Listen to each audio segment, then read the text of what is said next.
News पाहुयात। पुण्याच्या दौंडमध्ये प्रेमसुख कटारिया यांनी शरद पवारांची भेट घेतली।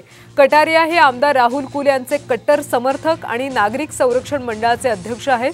तर दौंड नगरपालिकेची सत्ता अनेक वर्षांपासून कटारिया यांच्या ताब्यात आहे। या भेटीत दोन्ही नेत्यांमध्ये बंद दाराआड चर्चा देखील झाली।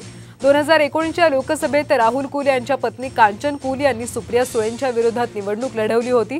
यंदाच्या लोकसभेच्या पार्श्वभूमीवर ही भेट महत्त्वाची मानली जाते।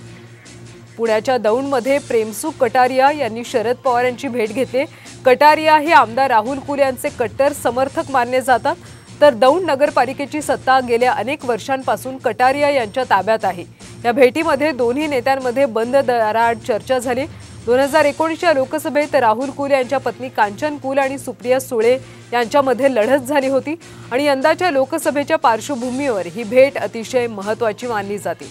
प्रेमसुख कटारिया आणि शरद पवार यांच्यामध्ये बंद दाराआड चर्चा झाली। या चर्चेत नेमकं काय झालं हे पाहणं आता महत्त्वाचं आहे।